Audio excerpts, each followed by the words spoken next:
1,00,000 మంది శివభక్తులతో కలిసి మహారుద్రాక్ష పూజలో పాల్గొనండి. వెంటనే కాల్ చేసి మీ పేరును నమోదు చేసుకోండి. నమస్తే, welcome back to Suman TV. Present మనతో పాటు ఉన్నారు business analyst, financial analyst and retired bank employer Nanduri Ravikumar గారు.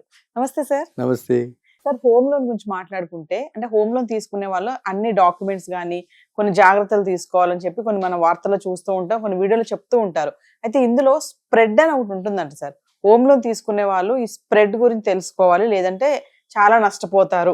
అసలు ఏంటి ఈ స్ప్రెడ్ అంటే ఏంటి, ఒకసారి మా వ్యూవర్స్. ఇప్పుడు home loan interest rates arrive అయ్యేటప్పుడు ప్రతి బ్యాంకు కూడా, ప్రతి బ్యాంక్, ఏ బ్యాంక్ అయినా సరే వాళ్ళకి పిఎల్ఆర్, ప్రైమ్ లెండింగ్ రేట్ అని ఉంటుంది. అది బెంచ్ మార్క్ రేట్ అంటారు. రకరకాల పేరుతోటి పిలుస్తుంటారు. దాని మీద +5, +1.5, +0.75, +0.25 ఇలా రకరకాలైనటువంటి ఆ డిఫరెన్స్ ఏదైతే ఉందో దట్ ఈస్ కాల్డ్ స్ప్రెడ్. తేడా ఈ మధ్యలో ఉన్నటువంటిది స్ప్రెడ్ అనమాట. బెస్ట్ కస్టమర్, బెస్ట్ ప్రపోజల్, 2 కోట్ల 3 కోట్ల విల్లా కొనుక్కుంటున్నాడు అండ్ ఆయనకి వేరే ఇతరతర ఆ బ్యాంకు తోటి ఇతరతర రిలేషన్స్ అన్నీ ఉన్నాయి, అన్నీ ఆ బ్యాంకులో ఉన్నాయి. ఆయన total customer return on customer అనమాట. ఆయన దగ్గర నుంచి చాలా వస్తుంది. ఇలా వచ్చినప్పుడు వాళ్ళకి ఏం చేస్తున్నారంటే ఈ ప్రైమ్ లెండింగ్ రేట్ మీద ఇచ్చేస్తున్నారు. అంటే అంతకంటే తక్కువ వాళ్ళు ఇవ్వలేరు. బెంచ్ మార్క్ రేట్ ఆ రేటుకి ఇచ్చేస్తున్నారు. అది ఎలా ఉంటుంది? 7.5% అలా ఉంటుంది. 7.5, 7.25 అలా ఉంటుంది ఆ రేటు. అంతకి ఇచ్చేస్తున్నారు వాళ్ళకి. ఇక మామూలుగా మనలాంటి వాళ్ళు ఎంతో పెడతాం, మనం తీసుకుంటాం లోను. క్రెడిట్ రేట్ బాగుంది, సిబిల్ రేట్ బాగుంది, అన్నీ బాగున్నప్పుడు, సిబిల్ రేటు అది అన్నీ బాగున్నప్పుడు వాడు ఒక 0.5% వేస్తారు. అంటే అప్పుడు 8% వేస్తారు. సిబిల్ రేటు కొంచెం తక్కువగా ఉంది, మీడియంగా ఉంది, 0.75 వేస్తారు. ఇంకా తక్కువగా ఉంది, 1% వేస్తారు. అలా ఇంకొన్ని కేసెస్లో అప్రూవల్ తీసుకుని ఇంకా తక్కువ ఉంటే 1.5% వేస్తారు. అంటే ఇంకా భారం పెంచుతూ పోతారు. అసలే సివిల్ రేట్ బాగాలేదు అంటే ఏంటి, చాలా నేరుగా ఉంది, అప్పుడప్పుడు డిఫాల్ట్ అవుతున్నాడు, అప్పుడప్పుడు డిలేగా కడుతున్నాడు, అతనికి భారం ఎక్కువగా ఉంది, అలాంటి వాడిని ఇంకా బాధ.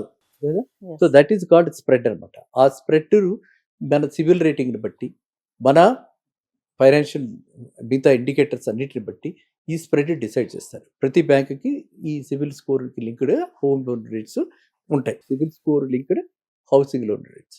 సో గతంలో వలే కాదు, గతంలో ఏంటంటే అందరికీ ఉంటే ఉండేది, ఆ తర్వాత మాడిఫై అవుతూ రోజుకి మార్పులు చెందుతుంది. ఇప్పుడు ఏమిటంటే ఇది ఎక్కువ లోన్ తీసుకున్నారు, మంచి సివిల్ రేట్ ఉంది, తక్కువ ఇంట్రెస్ట్ వస్తుంది, అంటే అప్పుడు ఈఎంఐ భారం తక్కువ అవుతుంది.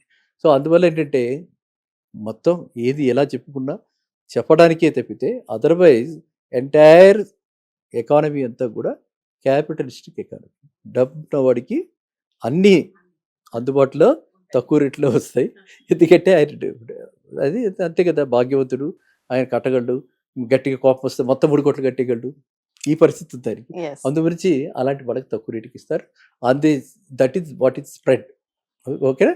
సో ఆ స్ప్రెడ్ని మనము నెగోషియేట్ చేసుకోవచ్చు.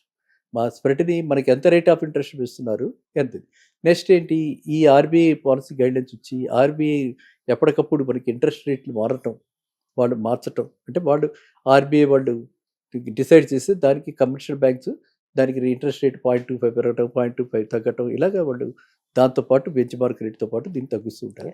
ఆ తగ్గినప్పుడు ఆ ఫ్లక్చుయేషన్స్ ప్రకారంగా ఈ మార్పులు చేర్పులు మన హౌసింగ్ లోన్ ఇంట్రెస్ట్ కూడా దొరుకుతుంటుంది. దానిలో కూడా ఇప్పుడు కొత్తగా బ్యాంకులు ఏంటంటే ఎప్పటికప్పుడు కాకుండా సంవత్సరానికి ఒకసారి రివైజ్ చేస్తున్నారు, రీసెట్ చేస్తున్నారు. ఆ విధంగా జరుగుతుంది. ఆ రీసెట్టింగ్ కూడా మళ్ళీ లెటర్ అడిగి దానికి మళ్ళీ ఛార్జ్ వేసి రీసెట్ చేస్తున్నారు, ఆటోమేటిక్ రీసెట్ కాకుండా. సో అందరూ కూడా ఎక్కడికక్కడ ఏంటంటే లాభాల దృష్టిలో ఏం చేయాలని చెప్పి చూస్తున్నారు తప్ప సామాన్య మానవుడి గురించి ఎవ్వరూ ఆలోచించట్లేదు. మనలాంటి మనమే వీటి గురించి ఆలోచిస్తున్నాము, మనమే వాళ్ళ గురించి బాధపడుతున్నాం. సో కాబట్టి ప్రతి వాళ్ళు కూడా తెలుసుకోవాల్సింది ఏంటంటే మనకి ఏ ఇంట్రెస్ట్ రేటు ఏ విధంగా ఏ ఫార్ములాతో వేశారు, ఇప్పుడు ప్రజెంట్ రన్నింగ్ ఇంట్రెస్ట్ రేట్ ఏంట, ఆ రన్నింగ్ ఇంట్రెస్ట్ రేట్ కంటే తక్కువ మనకి ఎక్కువ ఇస్తుంటే తక్కువ చేయడానికి మనం రిప్రజెంటేషన్ చూసుకోవాలి. లేదా ఇంతకంటే తక్కువ ఇస్తారని టేక్ ఓవర్ లోన్స్ అని చెప్పి వేరే దగ్గరికి వెళ్ళిపోవచ్చు. అలా విడిపోవాలి. సెంటిమెంటల్గా ఉండి ఇదే బ్యాంకు ఇదే అని చెప్పి వాడు వినకపోతే ఏం చేస్తాం? భారం మనకి తగ్గించుకోవాలి కదా. ఈఎంఐ భారం ఎంత తక్కువ ఉంటే అంత మంచి, చెవులు డబ్బులు 4 పైసలు మిగులుతాయి కదా. అందువల్ల మనం ఒక బ్యాంక్ నుంచి ఇంకో బ్యాంకు వెళ్ళిపోవడానికి కూడా అవకాశం ఉన్నప్పుడు మాట్లాడి బాబు మీరు ఇంత వేస్తున్నారు, నాకు కానీ యాక్చువల్గా ఇంతే పడాలి, ఇంత వేస్తున్నారు, లెటర్ బట్టి లెటర్స్ తగ్గించండి, మీరు రీసెట్ చేయకపోతే నో అదర్ ఆప్షన్. అంటే interest rate bank to bank different ఉంటుందా sir? Yes, very good. Bank to bank interest rate కూడా డిఫరెంట్ ఉంటుంది. ఎందుకంటే ప్రతి బ్యాంక్కి కూడా ఒకటే కాస్ట్ ఆఫ్ ఇది కాదు కదా, ఓవర్ హెడ్స్ కాస్ట్ ఒకటి కాదు.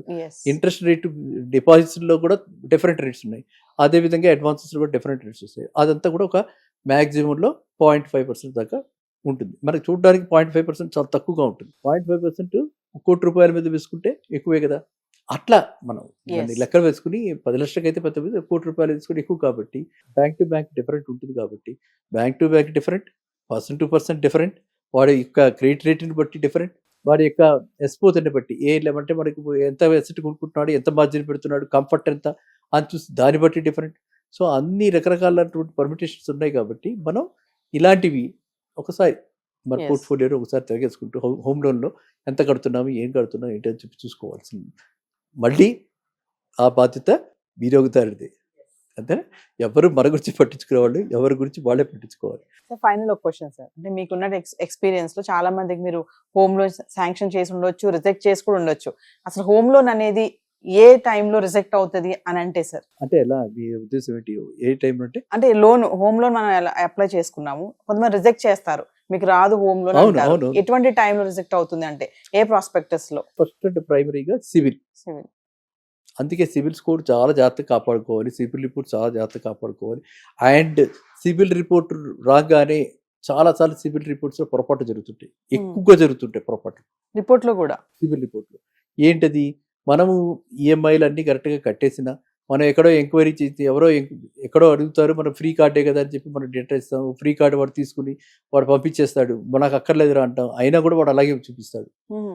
మాకు అక్కర్లేదు కార్డు అన్నా కూడా అలాగే చూపిస్తాడు, కార్డు సరెండర్ చేసినా అలాగే చూపిస్తాడు. ఈ కార్డ్స్ తోటి పెద్ద కూడా వచ్చేస్తుంది. బ్రాండెడ్ కార్డ్స్, మనం ఎక్కడ పెట్రోల్ పోయించుకుంటే అక్కడ కార్డు ఇచ్చేస్తున్నారు, సూపర్ బజార్కి వెళ్తే అక్కడ కార్డు ఇచ్చేస్తున్నారు, ఎక్కడికి వెళ్ళినా కార్డు ఇచ్చేస్తారు. ఈ బ్రాండెడ్ కార్డ్స్, ఈ ఎంక్వైరీస్ ఇవన్నీ దీనిలో పడతాయి. దానివల్ల మనకి సివిల్స్ పాడైపోతుంది. సివిల్ పాడైపోగానే సివిల్ స్కోర్ ఎప్పుడైతే పాడైపోయిందో మన హోమ్ లోన్ డిక్లేర్ అయిపోయింది. సివిల్ ఇది బిగ్గెస్ట్ బ్యారియర్ అనమాట. ఆ తర్వాత సెకండ్ బ్యారియర్ మన personal loans, short term loans, ఇవన్నీ వెహికల్ లోన్స్, 7 years లోన్స్, వీటన్నిటికీ ఈఎంఐలు ఎక్కువగా ఉంటాయి. మనం హోమ్ లోన్ ప్లాన్ చేస్తున్నప్పుడు ఇలాంటివన్నీ కూడా తగ్గించేసుకోవాలి.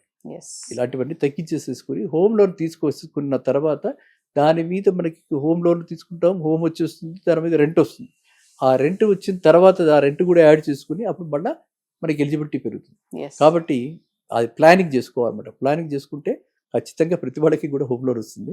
హోమ్ లోన్ రాకపోవడం అన్నది అంటే రాలేదు అని అంటే చాలా తక్కువ మందికి అనమాట. అంటే స్టేబుల్ ఇన్కమ్ లేక, ఇన్కమ్ ట్యాక్స్ రిటర్న్స్ లేకపోతే గతంలో వాళ్ళు ఇచ్చినటువంటి వాటిలో ఏవైతే డేటాలు ఉంటాయో ఆ డేటాలో డిస్క్రిపెన్సీస్ ఉండి ఇట్లాంటివి తప్పితే హోమ్ లోన్ రిజెక్ట్ అయ్యే అవకాశాలు చాలా తక్కువ. అండ్ స్టేబుల్ ఇన్కమ్ అంటే ఏంటి, ఇప్పుడు మామూలుగా ప్రొఫెషన్స్ ఉంటారు, చాలామంది తెలియదు అది, వాళ్ళు సంపాదిస్తున్నారు. ఒక ఎంప్లాయీస్ కంటే కూడా ఇవాళ రేపు మనం చూస్తే అనార్గనైజ్డ్ సెక్టర్లో ఎక్కువ సంపాదిస్తున్నారు. పాన్ షాప్ వాళ్ళు, లేకపోతే చిన్న చిన్న దుకాణాలు పెట్టుకున్న వాళ్ళు, బ్యూటీ పార్లర్ వాళ్ళు, ఇలా రకరకాల వీళ్ళు they are making more money. So but వాళ్ళు ఏంటంటే అక్కడ ఇన్కమ్ ట్యాక్స్ రిటర్న్ ఫైల్ చేయట్లేదు. సో ప్రతి వాళ్ళు ఐటీ రిటర్న్ ఫైల్ చేయాలి. ఐటీ రిటర్న్ ఫైల్ చేస్తే డెఫినెట్గా ప్రతి వాళ్ళకి loans. Thank you sir. Thank you.